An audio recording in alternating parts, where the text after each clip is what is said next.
24 février 2016 au 1er mars 2016 inclus, les magistrats avaient lancé sur toute l'étendue du territoire national un mot d'ordre de grève en vue d'exiger des décrets d'application de la magistrature dont certains impliquent fortement une incidence financière. Et puis le 17 mars, les magistrats devraient débuter une grève d'un mois qui a été suspendue à l'issue de leur rencontre avec le président. La décision du gouvernement concernant les magistrats, c'est le sujet de l'édito avec notre éditorialiste Ismaël Ouedraogo. Bonjour. Bonjour Tatiana, bonjour à tous. D'accord. Cet abandon de la grève peut-il être considéré comme salutaire vu que le gouvernement est un peu bousculé? Il y a la question de réduction du train de vie de l'État notamment. Disons tout simplement que c'est un pas important qui vient d'être franchi dans le combat que mènent aujourd'hui les acteurs de la justice pour faire de notre justice un instrument indépendant, un instrument utile à l'ensemble de la population. On le dit ainsi pourquoi? Parce que vous savez que le Burkina Faso est dans un contexte particulier, lequel contexte est marqué par une situation de défiance majeure de l'autorité de l'État, et les premiers acteurs qui ont donné de la voix, qui ont haussé le ton pour s'opposer au mouvement d'autodéfense, c'est des groupes qui se sont organisés au niveau local. Je vais parler notamment des villages et des campagnes, les Korloyogo. C'était les magistrats d'abord parce qu'il y avait une défiance de l'autorité de l'État. Aujourd'hui, le gouvernement a été, j'allais le dire ainsi, mis devant le fait accompli, parce que il y avait d'abord la grève des magistrats qui avait été annoncée avant les attentats de Ouagadougou. Quand les attentats ont été enregistrés au Burkina Faso, les magistrats, par solidarité avec l'ensemble du peuple burkinabé et avec toutes les familles qui ont été éprouvées par ces barbaries, ont tout simplement décidé de ne pas aller en grève. Mais cela ne les a pas empêchés d'entamer une semaine de grève un peu plus tard, quand la situation est redevenue à la normale. Après, maintenant, il y a eu un mois de grève qui était donc à l'horizon. Comme cela a été dit à l'entame de notre discussion de ce jour, on s'est rendu compte tout simplement que le président du Faso, Roch-Marc Christian Kaboré, s'est vu dans l'obligation d'intervenir pour pouvoir calmer les esprits, parce qu'un mois de grève, un mois de paralysie du système judiciaire, cela va porter un préjudice important. Alors, de quoi s'agit-il exactement dans le fond? Les textes d'application concernent essentiellement deux aspects. Les aspects, je dirais, juridiques, pour permettre aux magistrats d'être mieux protégés, d'avoir un plan de carrière bien établi, d'avoir des conditions de vie et de travail meilleures. Et le deuxième aspect, c'est l'aspect pécunier.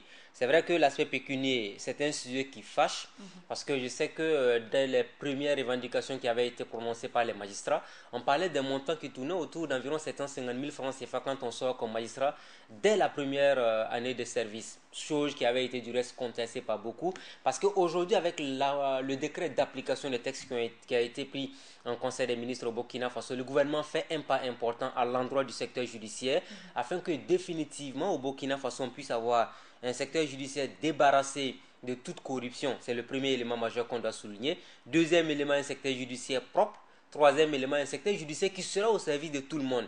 Ça veut dire qu'à partir de maintenant, un magistrat doit travailler en toute indépendance pour faire en sorte qu'au Burkina Faso on puisse dire nous sommes tous égaux devant les juridictions de notre pays, sans exception. Et puis sur ce point, quand on voit que ce sont des personnes qui sont censées assurer la justice de notre pays, ces personnes-là même qui partent en grève, quelle appréciation déjà on peut faire de cette grève-là? Alors, c'est une grève à la limite pour le gouvernement qui n'est pas légale, parce que vous savez que les magistrats disent, au-delà de tout ce qu'on veut apporter comme élément d'explication, qu'ils représentent également un pouvoir. On a trois pouvoirs. On a le pouvoir exécutif qui est le gouvernement, le président et les institutions de la République. Vous avez ensuite le pouvoir législatif qui est le Parlement et le pouvoir judiciaire.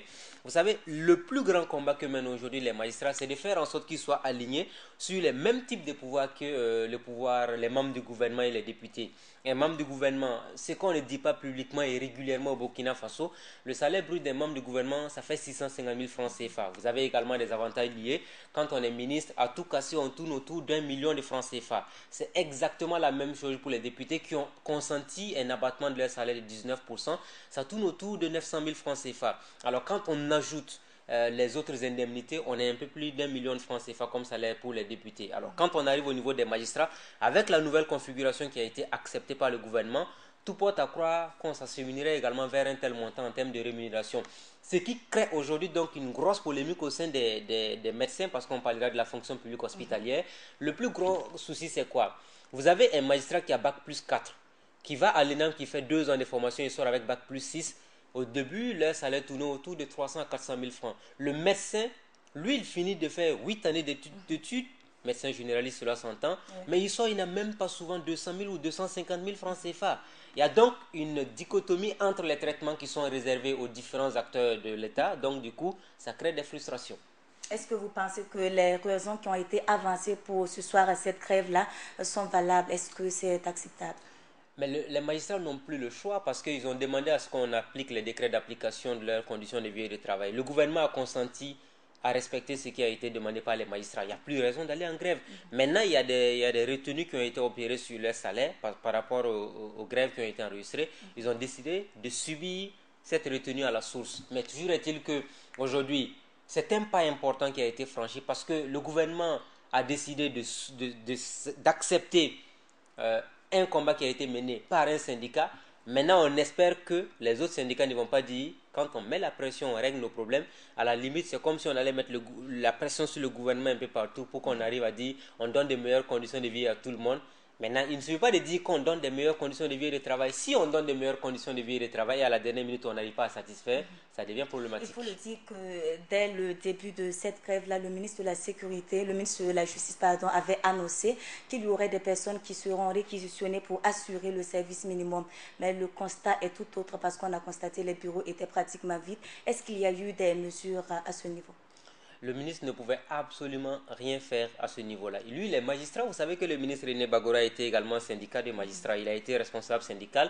Il sait un peu ce que vaut la lutte dans un corps syndical comme celui de la magistrature. Alors, il avait en son temps parlé de réquisition d'un certain nombre de personnes pour faire les actes légaux que les populations souhaitent, notamment le casier judiciaire, le certificat de nationalité. Mais nous, on parle de toutes ces questions de pécule, de tout ce qu'on veut. Mais on oublie un autre élément majeur. Les détenus qui sont en prison, quand il y a eu la grève, il y a des gens qui étaient censés être libérés du jour au lendemain, qui auront passé une semaine supplémentaire en prison. Est-ce qu'ils ont l'obligation de subir tout ça? Et les dossiers judiciaires qui n'avançaient pas, tout ça?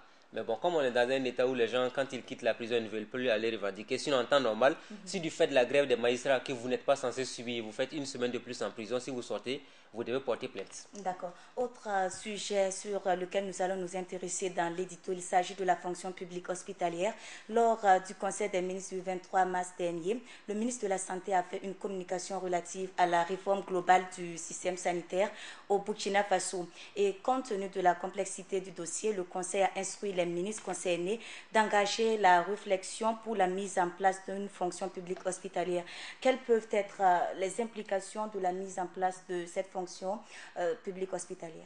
La fonction publique hospitalière, l'explication très simple qu'on donne pour que les populations puissent comprendre de quoi il s'agit, c'est de faire en sorte qu'on puisse avoir des acteurs de la santé qui soient dans de bonnes conditions de vie et de travail pour avoir de bons salaires, de bonnes rémunérations, pour éviter aujourd'hui le combat que mènent beaucoup de gens, ce qui fait l'objet de beaucoup de critiques, le fait que des médecins quittent les hôpitaux publics pour aller travailler dans le privé. Il y a également le fait que la fonction publique hospitalière englobe tellement de choses que c'est comme si on avait un secteur particulier également, le secteur de la santé. Vous savez, c'est une option politique que l'on peut faire. Vous avez un pays comme Cuba qui a pris l'option de former beaucoup de médecins, de faire de la lutte contre la maladie un axe majeur de sa politique, parce qu'on vous dira c'est un pays qui a été confronté à beaucoup de critiques, beaucoup d'affres, de l'impérialisme pour certains, entre guillemets, avec les difficultés qu'ils ont eues avec les États-Unis, même si les relations entre Cuba et Washington se sont bien établies, parce qu'on a vu Barack Obama qui a rencontré Raúl Castro ces derniers jours. Alors revenons sur le cas du Burkina Faso pour parler de la fonction publique hospitalière, pour dire que si la fonction publique hospitalière prend forme, ça veut dire que les agents de santé, les agents itinérants de santé, les infirmiers brevetés, les infirmiers d'État, les médecins, les accoucheuses auxiliaires, les sages-femmes, les garçons et filles de salle, bref, tout le personnel sanitaire devrait avoir de bons salaires. Premier élément. Deuxième élément, on doit doter les centres de santé de moyens adéquats pour permettre aux populations d'avoir de meilleures conditions d'accès aux soins. On a parlé aujourd'hui de la gratuité, par exemple, de l'accouchement et d'autres, la césarienne pour les femmes enceintes. Il y a également la prise en charge sanitaire pour les enfants de 0 à 5 ans, gratuitement. Mais il se trouve qu'il y a un manque criard de centres de santé et de promotion sociale, les CSPS, un peu partout au Burkina Faso. La dernière révélation qui a été faite par le ministre de l'administration territoriale et de la sécurité intérieure, Simon Compaoré, il nous faisait croire qu'il y avait 8900 villages au Burkina Faso. Alors 8900 villages au Burkina Faso, quand on fait la sommation, on n'a pas au-delà de 2000 à 300 CSPS. Alors, ça veut dire que la fonction publique hospitalière incombe également la construction de ces espèces. Il y a un autre projet très important qu'il va falloir mettre en œuvre, c'est la transformation des centres régionaux de santé en centres hospitaliers régionaux. Alors, dès qu'on aura ces centres hospitaliers régionaux, on pourrait régler un tant soit peu de gros problèmes de santé qui sont en train de devenir des questions majeures pour la population burkinabé. Je pense notamment à la question de la dialyse, qui est un problème où tous les dialysés du Burkina Faso sont obligés de converger vers Ouagadougou. Aujourd'hui, si on a une fonction publique hospitalière, qu'on transforme les centres régionaux de santé en centres hospitaliers universitaires, ça veut dire que dans les 13 chefs-lieux de région du Burkina Faso, on aura des centres de dialyse pour tout le monde, ce serait possible dans les années à venir. Autre élément majeur, tout le monde pourrait se faire prendre en charge sanitairement sans problème. D'accord, c'est déjà Pâques, nous n'allons pas vous laisser partir sans retirer quelques propos, votre message de Pâques à nos fidèles téléspectateurs. Je souhaite à tous les fidèles chrétiens du Burkina Faso une bonne fête de Pâques. Je souhaiterais également à tous les fidèles chrétiens beaucoup de prières pour la paix au Burkina Faso, la prière pour que le pays demeure toujours dans la stabilité, la prière pour qu'il y ait la cohésion sociale, la prière pour qu'il y ait la solidarité, pour qu'ensemble on puisse construire une grande nation, une nation forte, pour qu'il y ait moins d'incivisme, pour que tout le monde puisse se dire le Burkina c'est notre pays, nous tous nous devons travailler à faire de ce Burkina-là un pays véritablement émergent. Merci Ismaël Ouedraogo. C'était l'édito du jour avec Ismaël Ouedraogo, édito que vous pourrez suivre à nouveau sur notre site www.burkinainfo.tv.